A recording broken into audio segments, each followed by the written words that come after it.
ప్రపంచంలో భారత్ అన్ని దేశాల కంటే వేగంగా అభివృద్ధి చెందుతున్నారు ఎన్డీఏ కూటమి నేతలు.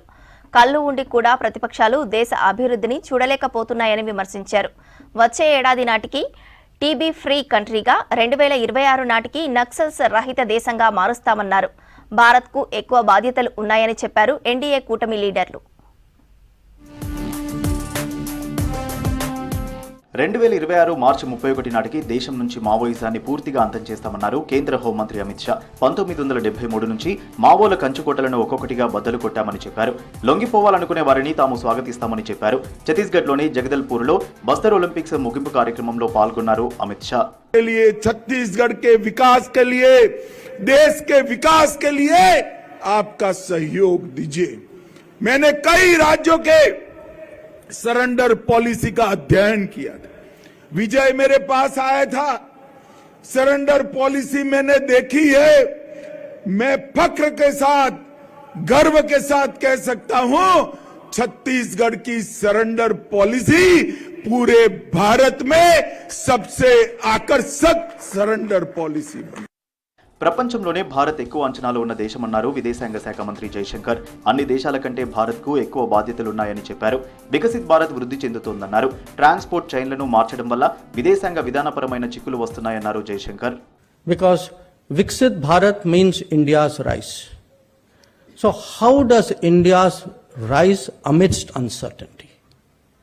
And this is a big task because generally rising powers like predictability, like stability, they value it more than anything else. మహారాష్ట్రలో పూర్తిస్థాయి మంత్రివర్గ విస్తరణ జరిగింది. నాగ్పూర్ రాజ్భవన్లో ప్రమాణ స్వీకారం జరిగింది. మహాయుతిలోని 3 పార్టీలకు చెందిన 39 మంది మంత్రులుగా ప్రమాణం చేశారు.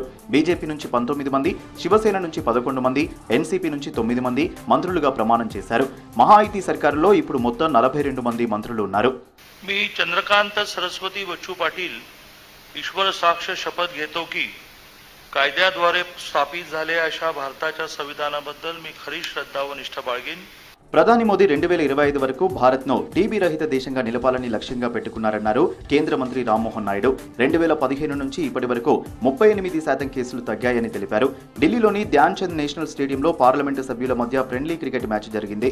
రాజ్యసభ చైర్మన్ 11, లోక్సభ స్పీకర్ 11 జట్ల పేరుతో మ్యాచ్ ఆడారు పార్లమెంటు సభ్యులు. టీబీ ఫ్రీ ఇండియా కోసం అందరూ కలిసి రావాలన్నారు రామ్మోహన్ నాయుడు. प्रधानमंत्री नरेंद्र मोदी जी ने 2025 तक भारत को टीबी मुक्त करने का एक लक्ष्य रखा है. दुनिया भर का लक्ष्य 2031 का है. अगर आप 2015 से लेकर अब तक देखें, भारत में जो टीबी से जुड़ी हुई मृत्यु है वो उसमें 38% की गिरावट आई है और जो नए केसेस हैं उनमें लगभग 18% की गिरावट है. Has very committedly said that we have to defeat TB by 2025, and long series of events have been done based on this, and today taking it one step forward again to create more awareness in the country and to bring in all the people together in this fight against TB. We are holding this cricket match, and it's a great enthusiasm that we can see here. దేశంలో కంటైనర్ల తయారీకి భావనగర్ అతిపెద్ద కేంద్రంగా అభివృద్ధి చెందుతోందన్నారు కేంద్ర మంత్రి మన్సుఖ్ మాండవీయ. నేడు 95% కంటైనర్లు చైనాలో నిర్మిస్తున్నారని చెప్పారు. భావనగర్లో 3 కంపెనీలు కంటైనర్ల నిర్మాణాన్ని ప్రారంభించినట్లు చెప్పారు. గుజరాత్లోని భావనగర్లో 149 కోట్ల రూపాయల ప్రాజెక్టులను ప్రారంభించారు మాండవీయ.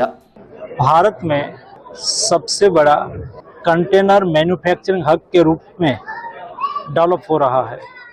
आज 95% कंटेनर केवल चाइना में ही मैन्युफैक्चरिंग होता है और दुनिया में सप्लाई होता है.